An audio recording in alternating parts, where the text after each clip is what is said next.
नमस्कार विद्यार्थी मित्रांनो.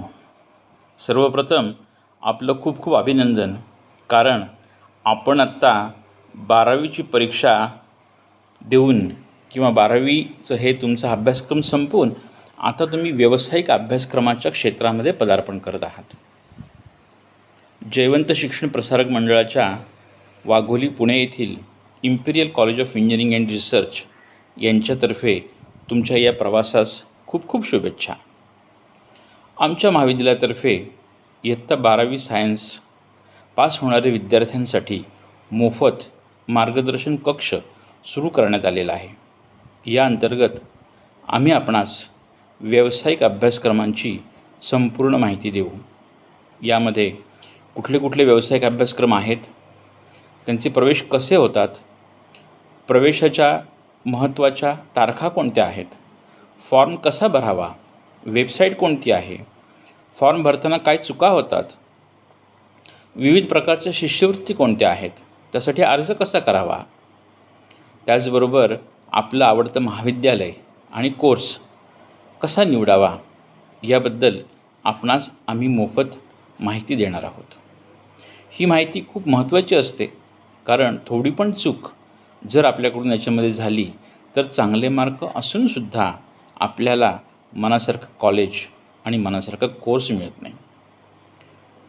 आणि याचाच एक भाग म्हणून या व्यावसायिक अभ्यासक्रमांसाठी असणारी कॉमन एंट्रन्स टेस्ट या परीक्षेची घोषणा नुकतीच झालेली आहे आणि हा फॉर्म आपल्याला 7 जुलैपर्यंत भरायचा आहे. तर हा फॉर्म कसा भरावा याबाबतची सर्व माहिती आज आम्ही तुम्हाला देणार आहोत. ही माहिती काळजीपूर्वक बघा. तुमचे काही प्रश्न शंका असतील तर निसंकोचपणे विचारा. ही सर्व माहिती मोफत आपल्याला दिली जाणार आहे. या व्हिडिओमध्ये आमच्या प्राध्यापकांनी खूप छान व्हिडिओ आपल्यासाठी तयार केलेले आहेत. त्या ठिकाणी फोन नंबर पण दिलेले आहेत, ते पण तुम्ही पहा.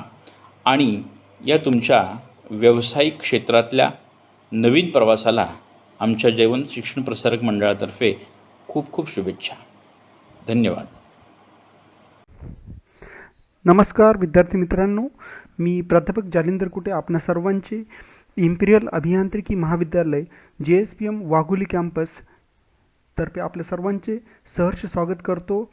आजचा विषय आहे जो की MHCET 2021चे अर्ज भरण्यास सुरुवात झालेली आहे आणि ही परीक्षा DTE कंडक्ट करते. याच्यामार्फत तुम्ही अभियांत्रिकी, तंत्रज्ञान, औषध निर्माण शास्त्र आणि कृषी शिक्षण या व्यावसायिक अभ्यासक्रमांसाठी तुम्ही रजिस्ट्रेशन करू शकता आणि त्याची CET देऊ शकता.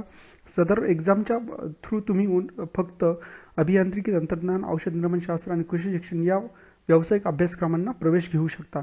सदर परीक्षेसाठी खालील काही वेळापत्रक दिलेलं आहे. त्यामध्ये ऑनलाईन अर्जाची नोंदणी आणि निश्चिती करणे 8 जून ते 7 जुलै 2021च्या रात्री 11:59 आहे. त्यानंतर कोणी विद्यार्थ्याचा जर फॉर्म भरायचा राहिला असेल तर त्यासाठी 8 जुलै ते 15 जुलै 2021 रात्री 11:59 विलंब शुल्कासह अर्जाची नोंदणी करता येईल.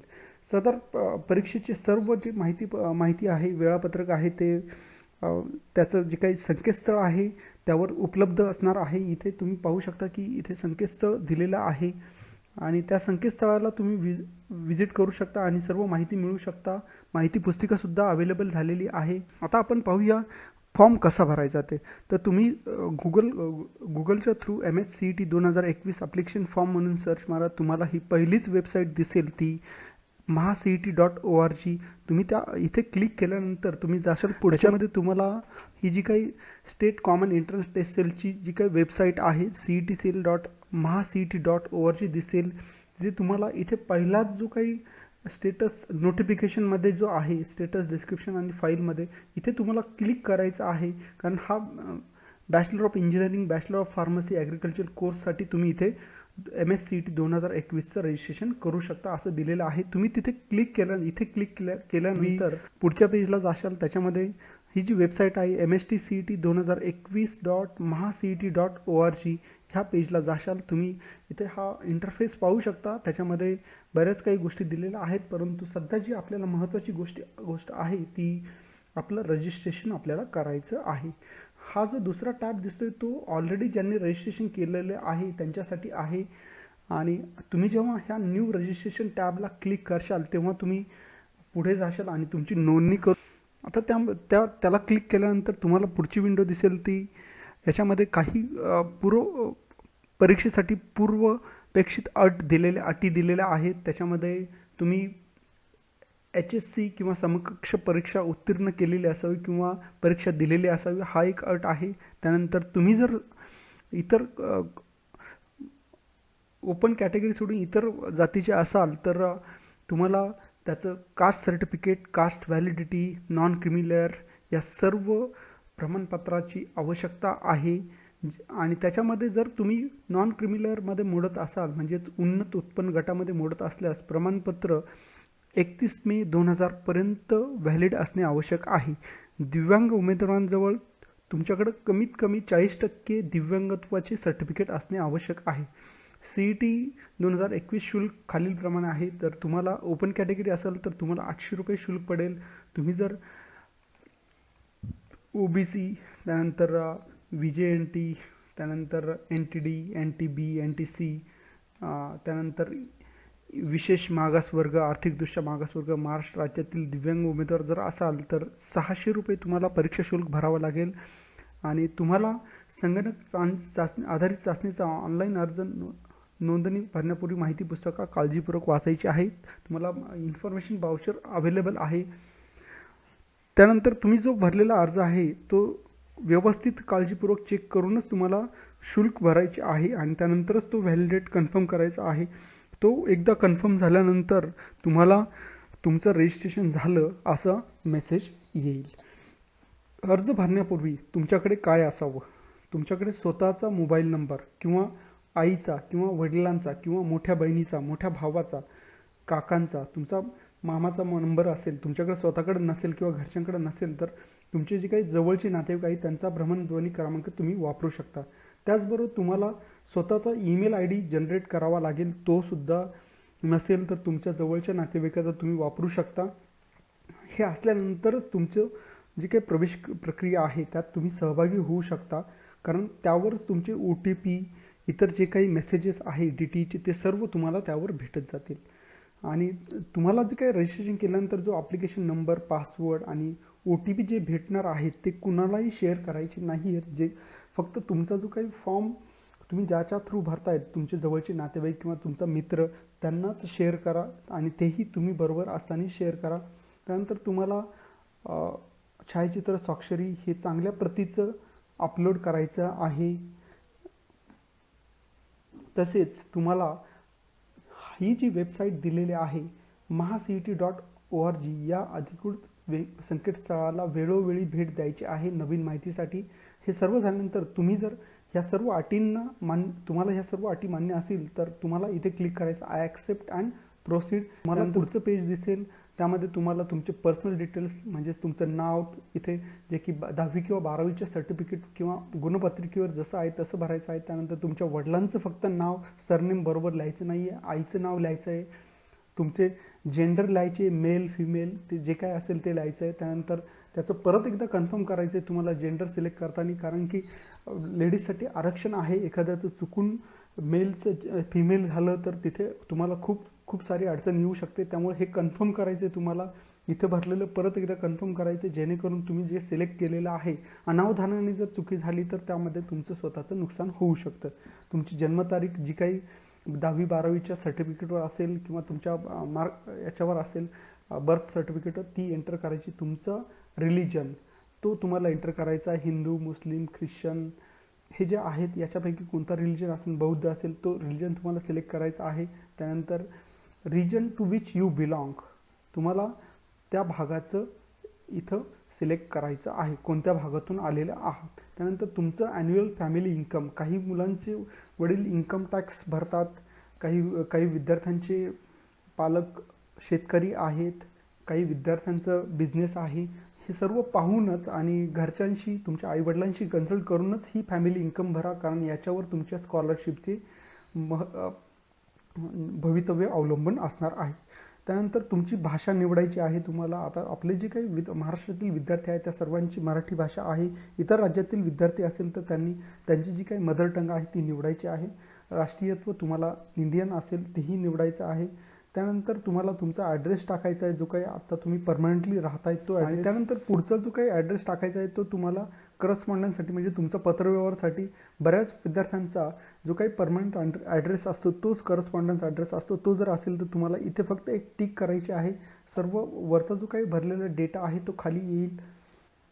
त्यानंतर तुम्हाला तुमचा भ्रमणध्वनी क्रमांक, मोबाईल नंबर, ईमेल ID यात टाकायचा आहे. आणि एक तुमच्या जो काही आवडीचा पासवर्ड आहे तो टाकायचा आहे. बरेच विद्यार्थी पासवर्ड टाकताना किंवा एखाद्या सायबर कॅफेमध्ये गेल्यानंतर त्यांच्या आवडीचे पासवर्ड टाकतात. तर विद्यार्थ्यांना इथे स्ट्रिक्ट वॉर्निंग आहे की त्यांनी त्यांच्या आवडीचा आणि त्यांना लक्षात राहील असा, इतरांना कुणालाही क्रॅक करता येणार नाही असा पासवर्ड टाकावा आणि तोच पासवर्ड इथे भरावा. तो झाल्यानंतर तुम्हाला सेव्ह आणि प्रोसीड करायचं आहे. नंतर तुम्हाला पुढचं पेज येईल ते म्हणजे तुम्हाला OTP येईल. जो काही तुम्ही मोबाईल नंबर तिथे दिलेला आहे त्याच्यावर एक OTP रिसीव्ह होईल. तो OTP तुमचा जो काही पुढचा स्टेप आहे त्यासाठी त्याच्यामध्ये तुम्हाला हा पुढचा स्क्रीन येईल. जेव्हा तुम्ही पुढे जाल तेव्हा एंटर वन टाईम पासवर्ड, त्याच्यामध्ये तो OTP टाकायचा आणि इथं व्हेरीफाय म्हणायचं आहे. व्हेरीफाय झाल्यानंतर तुमचा जो काही ॲप्लिकेशन नंबर आहे त्याचा मेसेज येईल आणि हा मेसेज तुम्हाला हा जो काय ॲप्लिकेशन नंबर आहे तो व्यवस्थित तुम्हाला एखाद्या डायरीमध्ये लिहून ठेवायचा आहे. त्याच्याबरोबर तुमचं पासवर्डसुद्धा टाकायचा आहे, लिहायचा आहे डायरीमध्ये. आणि हा पासवर्ड आणि ॲप्लिकेशन नंबर कुणालाही शेअर करायचा नाही. तुम्ही हा ॲप्लिकेशन नंबर घेतल्यानंतर तुम्हाला इथं आणखीन एक स्क्रीन टॅब दिसेल, तो म्हणजे रजिस्टर कॅन्डिडेट लॉग इन. इथे तुम्हाला क्लिक करायचा आहे. तो क्लिक केल्यानंतर तुम्हाला पुढचा विंडो दिसेल. त्याच्यामध्ये तुम्हाला ॲप्लिकेशन नंबर आणि पासवर्ड जो की तुम्ही आता डायरीमध्ये नोंद केलेला आहे तो ॲप्लिकेशन नंबर इथे टाकायचा आहे. त्यानंतर पासवर्ड तुम्हाला एंटर करायचा आहे. तो एंटर केल्यानंतर तुम्हाला साइन इन म्हणायचं आहे. साइन इन केल्यानंतर पुढची त्यामध्ये तुम्ही पाहू शकता की इथे एक डाव्या साईडला काही टॅब आहेत आणि उजव्या साईडला हा एक स्क्रीन आहे, मोठा स्क्रीन. त्याच्यामध्ये तुमच्या वेगवेगळ्या स्टेप्स आहेत तुमच्या ॲप्लिकेशन फॉर्म भरण्याच्या. त्याच्यामध्ये स्टेप 1 आहे रजिस्ट्रेशन अँड पर्सनल डिटेल्स, ती तुमचं कंप्लीट झालेलं आहे तुम्ही जेव्हा रजिस्ट्रेशन. दुसरं आहे डोमिसाईल कॅटेगरी. तुम्ही इथं जेव्हा फिल एडिट ॲप्लिकेशन फॉर्म म्हणता तेव्हा तुम्हाला ही स्टेप 2 ओपन होईल. त्यामध्ये तुमचे डोमिसाईल कॅटेगरी डिटेल्स भरायचे, qualification details, MSc details, upload photo and signature. अशाच सुमारे 10 स्टेप आपल्याला पार करायच्या आहेत. त्यानंतरच तुमचं ॲप्लिकेशन फॉर्म सबमिट झाला असं गृहीत धरलं जाईल. आता तुम्हाला क्लिक करायचं आहे फिल एडिट ॲप्लिकेशन फॉर्म. याच्यावर क्लिक केल्यानंतर तुम्हाला पुढची विंडो दिसेल, ती म्हणजे डोमिसाईल अँड कॅटेगरी डिटेल्स तुम्हाला एंटर करायची आहे. Do you belong to state of Maharashtra? आपण महाराष्ट्र राज्याचे रहिवासी आहात का? आपल्याकडे जे विद्यार्थी MSCET देतात त्यातले 95 to 97% विद्यार्थी हे महाराष्ट्रातीलच असतात. त्यामुळे तुम्ही महाराष्ट्रीयन असाल तर त्याला येस म्हणा, नसेल तर नो म्हणा. कॅटेगरी डिटेल्स तुम्हाला टाकायच्या. तुम्ही जेव्हा ह्याच्यावर तुम्ही येस म्हणशाल महाराष्ट्राचे तेव्हा तुम्हाला कॅटेगरी डिटेल्स जातील. त्याच्यामध्ये तुमची category open, SC, ST, DT, VJ, NT1, NT2, NT3, OBC, SBC यापैकी एक कॅटेगरी निवडायची आहे. आता मी इथे तुम्हाला सर्वांच्या माहितीसाठी म्हणून बहुतेक मुलांच्या OBC किंवा इतर कॅटेगरीचं जे आहे ते सर्टिफिकेट काढलेलं आहे. त्यामुळे मी ओपन कॅटेगरीसाठी हे फॉर्म भरण्याचं न घेता मी OBC कॅटेगरीसाठी घेतो आहे. तुम्ही इथे OBC सिलेक्ट केल्यानंतर तुम्हाला किंवा तुमची कोणती जी काही कास्ट आहे ती सिलेक्ट केल्यानंतर तुम्हाला पुढची असेल ती म्हणजे do you possess caste certificate? तुमच्याकडे जात प्रमाणपत्र आहे का? त्यानंतर तुम्हाला विचारलं जाईल तुमच्याकडे कास्ट व्हॅलिडिटी आहे का? जी काही तुम्ही जात निवडलेली आहे त्या जातीची व्हॅलिडिटी आहे का? त्यानंतर तुम्हाला विचारलं जाईल तुमच्याकडे नॉन क्रिमिनल सर्टिफिकेट. जर OBC कॅटेगरीचं असेल तर तुम्हाला नॉन क्रिमिनल सर्टिफिकेट हवं असतं. ठीक आहे. NT कॅटेगरीसाठी सुद्धा नॉन क्रिमिनल सर्टिफिकेटची आवश्यकता असते. ते जे सर्टिफिकेट आहे ते 31 मार्च 2022 पर्यंत व्हॅलिड असायला हवे. त्याच्या अगोदर व्हॅलिडिटी असलेलं सर्टिफिकेट चालणार नाही. त्यानंतर तुम्हाला प्रश्न असेल are you a person with disability? तुमचं जर काही दिव्यांग असेल तर त्याच्यामध्ये तुम्ही येस म्हणायचं आहे. दिव्यांग नसाल तर तुम्ही नो म्हणायचं आहे. जेव्हा तुम्ही इथं do you possess caste certificate तेव्हा तुम्हाला ह्या सिलेक्टला क्लिक केल्यानंतर काही विंडो दिसतील, काही टॅब दिसतील. अवेलेबल, म्हणजे सर्टिफिकेट तुमच्याकडे अवेलेबल आहे, अप्लाइड बट नॉट रिस म्हणजे तुमच्याकडे अवेलेबल नाही आहे, परंतु तुम्ही अप्लाय केलेलं आहे सर्टिफिकेटसाठी आणि तुम्हाला सर्टिफिकेट भेटलेलं नाही आहे, हा सुद्धा एक ऑप्शन आहे त्याच्यामध्ये.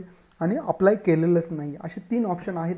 त्याच्यामध्ये तुम्ही जेव्हा नॉट अप्लाइड म्हणता तेव्हा तुम्ही ओपन कॅटेगरीमध्ये कन्सिडर होता. तुमच्याकडं सर्टिफिकेट नाही आहे परंतु अप्लाय केलं आहे, तर तुमचं ॲप्लिकेशन पार्शियली तुम्ही OBC कॅटेगरीची म्हणून किंवा इतर जो काही कॅटेगरी असेल ते म्हणून तुमचं कन्सिडर होणार आहेत. परंतु कंडिशन अशी आहे की ॲडमिशन सुरू व्हायच्या अगोदर तुमच्याकडं कास्ट सर्टिफिकेट असायला हवं आणि ते तुम्हाला इथे अपलोड करावं लागेल. ठीक आहे. आता हे झाल्यानंतर तुम्ही कास्ट व्हॅलिडिटीला गेला तर सेम ऑप्शन आहेत available, applied but not received आणि नॉट अप्लाइड. आता तुम्ही जर अप्लाइड बट नॉट रिसिव्ड जर केलं, बहुतेक विद्यार्थी अप्लाय केलेलं असतं आणि त्यांना व्हॅलिडिटी भेटलेली नसते, त्यामुळे मी हे कंडिशन घेतलेली आहे. तर तुम्ही जर अप्लाय केलेलं आहे आणि तुम्हाला कास्ट व्हॅलिडिटी भेटलेली नाही आहे, तर तुम्हाला तो जो काय अप्लाय केलेल्याचा ॲप्लिकेशन नंबर आहे तो इथे टाकायचा आहे, ॲप्लिकेशनचा डेट इथे टाकायचा आहे, त्यानंतर इश्यूइंग ऑथॉरिटी कोण आहे ते टाकायचं आहे, त्यानंतर कोणत्या डिस्ट्रिक्टमध्ये तुम्ही अप्लाय केलेलं आहे आणि त्या कास्ट व्हॅलिडिटीवर तुमचं नाव काय आहे किंवा कास्ट सर्टिफिकेटवर तुमचं नाव काय आहे. आणि त्यानंतरचा शेवटचा जो काही प्रश्न आहे, do you have non criminal certificate, तो तुम्हाला 31 मार्कपर्यंतचा आहे. त्यानंतरची विंडो येते ती म्हणजे तुम्ही दिव्यांग आहात का, दिव्यांग असाल तर येस म्हणा, नसाल तर नो म्हणा. त्यानंतरची जी विंडो येते तुम्हाला हे जे डोमिसाईल आणि कॅटेगरी डिटेल्स आपण अपडेट केलेले आहेत. तुम्हाला क्वालिफिकेशन डिटेल्स तुम्हाला अपलोड करायचे आहेत. क्वालिफिकेशन तुमचं HSCला परीक्षा दिलेली असावी किंवा तुम्ही HSC पास असावेत, हा क्वालिफिकेशन इथे आहे. तुम्हाला इथे SSCचे जे काही हेवी पास SSC और इक्विलंट एक्झाम त्याची डिटेल्स पाहिजे, येस म्हणायचं आहे. तुमचं बोर्ड सिलेक्ट करायचं आहे. महाराष्ट्रातील विद्यार्थ्यांचं बोर्ड जनरली महाराष्ट्रात असतं. काही CBSEचे विद्यार्थी आहेत त्यांनी CBSEचं बोर्ड सिलेक्ट करायचं आहे. त्यानंतर तुम्हाला त्याचं पासिंग इयर सिलेक्ट करायचं आहे. पासिंग इयर सिलेक्ट केल्यानंतर तुम्हाला 10वीची टक्केवारी, तुम्हाला जे काही पर्सेंटाईल असेल त्याचं कन्वर्ट करून पर्सेंटेजमध्ये लिहा किंवा पर्सेंटेज असतील तर पर्सेंटेजच टाका इथे. त्यानंतर तुम्ही कोणत्या राज्यातनं परीक्षा पास झालेला आहात 10वीची, त्याचा डिस्ट्रिक्ट, त्याचा तालुका हा एंटर करायचा आहे आणि तुमच्या स्कूलचं नाव पूर्णपणे एंटर करायचं आहे, अर्धवट नाव एंटर करायचं नाही. तर तुम्हाला दिसेल, तुम्हाला 12वीचे डिटेल्स एंटर करण्याची स्क्रीन दिसेल. त्याच्यामध्ये तुम्ही 12वीची परीक्षा दिलेली आहात का किंवा दिलेली आहेत का हे विचारलं जाईल. त्यामध्ये येस म्हणायचं. त्यानंतर तुमचं 12वीचं बोर्ड सिलेक्ट करा, त्याचं स्टेट सिलेक्ट करा, त्याचा जिल्हा आणि तालुका आणि त्यानंतर तुमच्या कॉलेजचं नाव सिलेक्ट केल्यानंतर सेव्ह आणि प्रोसीड म्हणा. त्यानंतर तुम्ही जाशा स्टेपला. त्याच्यामध्ये तुम्हाला करायचे एंटर तुमचे MHCETचे डिटेल्स. बहुतेक विद्यार्थी हे फिजिक्स, केमिस्ट्री, मॅथमॅटिक्स, बायोलॉजी हे 4ही विषय शिकत असतात आणि बहुतेक विद्यार्थ्यांची चॉईस अशी असते की आम्ही 4ही विषयांची CET देऊ. त्यावेळेला तुम्हाला बोथ PCM आणि PCBचा ऑप्शन सिलेक्ट करायचा आहे. आणि काही विद्यार्थी फक्त पर्टिक्युलरली PCMचीच परीक्षा देणार असेल तर आणखीन एक ऑप्शन याच्यामध्ये आहे तो PCMचा. आणि काही विद्यार्थी फक्त PCBची परीक्षा देणार असेल तर त्यांनी PCBचा ऑप्शन सिलेक्ट करायचा आहे. तुमचं मीडियम सिलेक्ट करायचं आहे क्वेश्चन पेपरचं, त्याला कन्फर्म करायचं आहे इंग्लिश म्हणून. त्यानंतर तुम्हाला एक्झामिनेशन सेंटर याच्यामध्ये काही स्टेट्स दिलेले आहेत. त्याच्यामध्ये बिहार आहे, छत्तीसगड आहेत, एक 7 ते 8 स्टेट्स आहेत. काही विद्यार्थी जर बाहेर काही कामानिमित्त गेलेले असतील आणि करोना महामारीमध्ये तिकडे अडकलेले असतील तर त्यांना तो एक ऑप्शन आहे की तिकडचं CET सेंटर निवडून तुम्ही तिकडेच परीक्षा देऊ शकता आणि तो ऑप्शन तुमच्याकडे अवेलेबल असणार आहे. त्यानंतर त्या राज्यातील कुठलं CETचं सेंटर तुम्ही प्रेफर करता, त्यामध्ये जर महाराष्ट्रातील असेल तर तुमचा जो काही नेटिव्ह जिल्हा आहे, तुम्ही जिथं राहत आहात तिथला जिल्हा पहिला निवडा. त्यानंतर दुसरा तुमच्या घरापासून जो काही दुसरा जिल्हा जवळ आहे तो निवडा. त्यानंतर तिसरा, चौथा. आता नगरसाठी म्हटलं तर नाशिक, पुणे आणि औरंगाबाद असे 3 जिल्हे नगरच्या बाउंड्रीवर आहेत. त्यामुळे नगरचे विद्यार्थी आणि काही जे श्रीगोंदा, जामखेड किंवा शेवगाव, पाथर्डी ह्या साईडला राहणारे विद्यार्थी बीडसुद्धा सिलेक्ट करू शकता. अशा पद्धतीने हे जिल्हे सिलेक्ट केल्यानंतर तुम्हाला सेव्ह आणि प्रोसीड म्हणायचं जायचं आहे. त्यामध्ये तुम्हाला तुमचं फोटो आणि सिग्नेचर अपलोड करायचं आहे. त्यासाठी तुम्हाला अगोदरच तुमचा जो काही छायाचित्र आहे त्याचा फोटो काढून ठेवावा लागणार आहे. सिग्नेचर जो आहे त्याचाही फोटो काढून तुम्हाला मोबाईलमध्ये स्टोअर ठेवावा लागणार आहे आणि तो फोटो तुम्हाला आणि इथे अपलोड करायची आहे. ती अपलोड केल्यानंतर तुम्हाला सेव्ह आणि प्रोसीड म्हणायचं आहे. ते सेव्ह आणि प्रोसीड म्हटल्यानंतर तुम्हाला पुढची स्टेप येईल ती म्हणजे upload required document for the proof of. त्यामध्ये तुम्हाला विचारलं जाईल कोणतंही एक डॉक्युमेंट तुम्ही सबमिट करायचं आणि इथे ही अपलोड करताना एक लक्षात घ्यायचं की त्या फाईलची साईज 500 KB पेक्षा जास्त नको आहे. आणि फाईल टाईप्स इथे PDF, JPG, PNG हे चालतील. यापैकी तुम्हाला कोणत्याही फाईलचा टाईप असलेला चालेल आणि फाईलची साईज जी आहे ती 500 KB पेक्षा कमी असावी. तुमच्या आयडेंटिटी प्रूफसाठी तुम्ही PAN card, Indian passport, permanent driving licence, voter ID, bank passbook, Aadhaar card, Aadhaar card, recent identity card issued by recognise school college. त्यानंतर बरेच काही असे डॉक्युमेंट्स आहेत की जे सगळ्यांकडे अवेलेबल असतात. त्यातलं एक डॉक्युमेंट तुम्हाला फोटो काढायचा आहे किंवा PDF फाईल बनवायची आणि तो इथे अपलोड करायचा आहे जेणेकरून तुमचा प्रूफ ऑफ आयडेंटिटी इथे सबमिट होईल. त्यानंतरची स्क्रीन येईल ती म्हणजे तुम्हाला preview and validate the information. त्या अगोदर पेमेंट करावं लागणार आहे. तुम्ही जेव्हा प्रूफ ऑफ आयडेंटिटी सबमिट करशाल तेव्हाच तुम्हाला प्रोसीड फॉर द पेमेंट हा एक विंडो येईल. आणि विंडो तुम्हाला जे काही डिटेल्स आहेत त्यानुसार तुम्हाला फीज भरावी लागणार आहे. Please check the details filled in the application form carefully before making the payment. तुम्हाला परत एकदा चेक करायचं आहे की तुम्ही डिटेल्स व्यवस्थित भरलेले आहेत का. जर तुम्हाला वाटत असेल की डिटेल्स नाही आहे व्यवस्थित भरलेले तर तुम्ही एडिट करू शकता आणि ह्या स्टेपला परत येऊ शकता. जर तुम्हाला वाटतं की भरलेली आहेत व्यवस्थित तर तुम्ही इथे यस म्हणा आणि पुढच्या स्टेपला. त्यामध्ये तुम्हाला विचारलं जाईल तुमच्या फीच्या संदर्भात इथं सर्व भेटेल आणि त्यामध्ये तुमची ॲप्लिकेशन फीज असेल 1200 रुपये. तर ती फीज तुम्हाला भरायची आहे. तुम्ही कॅटेगरी चेक करा, तुमचं डिसॅबिलिटी चेक करा, अप्लाइड फॉर EWS ते सुद्धा तुम्हाला टिक करायचं आहे. तुम्ही महाराष्ट्र कॅन्डिडेट असं आहात का, यस म्हणायचं आहे. आणि हे सर्व झाल्यानंतर तुम्हाला पुढे जायचं आहे ते म्हणजे पेमेंटच्या. इथे तुम्ही जेव्हा पेमेंटच्या स्टेपला प्रोसीड करता तेव्हा तुम्हाला इथं 2 ऑप्शन भेटतील. एकच ऑप्शन भेटेल ऑनलाईनमध्ये रेझर पेचं. तुम्हाला रेझर पेला सिलेक्ट करायचं आणि प्रोसीड करायचं. प्रोसीड केल्यानंतर तुम्हाला एक विंडो दिसेल. यू विल बी डायरेक्टेड त्याच्यामध्ये इन्स्ट्रक्शन्स आहेत. इन्स्ट्रक्शन्स केअरफुली वाचा. You will be directed to payment gateway for payment through card net banking. After successful payment you can take the print of receipt from the payment history link given in the left side. If payment becomes unsuccessful, then before making another attempt, please check your account. If amount has not been debited, then you can make another attempt to pay the fee. If account has been debited but payment is unsuccessful, then please wait for next 24 hours. If gateway will receive amount from then will update the status. आता जर तुम्ही payment केले आणि तुमचा जो काही payment unsuccessful दाखवते आणि शेवटचे 2 दिवस राहिलेले आहेत तर त्या केसमध्ये तुम्ही थांबू नका. 24 तासाची वाट पाहू नका. तुम्हाला काय करायचं आहे की परत पेमेंट करून टाका. तुमचे डबल पैसे जातील. परंतु तुम्ही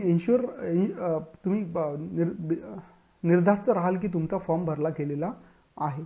हे झाल्यानंतर तुम्ही पुढच्या स्टेपला जा. त्याच्यामध्ये तुम्हाला सिलेक्ट करायचं आहे पेमेंटचा मोड, UPI, net banking, valet, EMI, पे लेटर.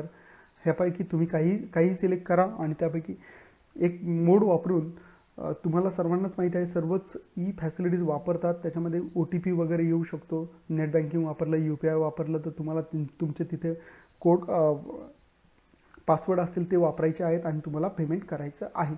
अशा पद्धतीने तुम्ही हे केल्यानंतर तुमचा फॉर्म व्हॅलिडेट होईल आणि तो फॉर्म तुम्हाला डाउनलोड करायचा आहे आणि त्याचं एक प्रिंट काढून तुमच्या स्वतःकडे ठेवायचं आहे. आणि ह्याच्यानंतर तुम्हाला जे काही अधिकृत माहिती लागणार आहे ती तुम्हाला वेबसाईटवर भेटेलच. आणि ह्याच्या व्यतिरिक्तही काही माहिती तुम्हाला हवी असेल तर मी प्राध्यापक कुठे आहे, माझ्याबरोबर डॉक्टर बर्दापुरे आहेत आणि आमची पूर्ण टीम आहे जी विद्यार्थ्यांना सहकार्य करण्यासाठी येथे उपस्थित आहे. आणि तुम्ही कोणताही क्वेरी असेल तुम्ही कॉल करा, तुमची प्रत्येक आम्ही करू. आणि अशा प्रकारे मी माझे हे जे काही विद्यार्थ्यांच्या मार्गदर्शनासाठी जे काही लेक्चर तयार केलेले आहेत त्याचा समारोप करतो आणि सर्व विद्यार्थ्यांचे मनपूर्वक धन्यवाद मानतो. धन्यवाद.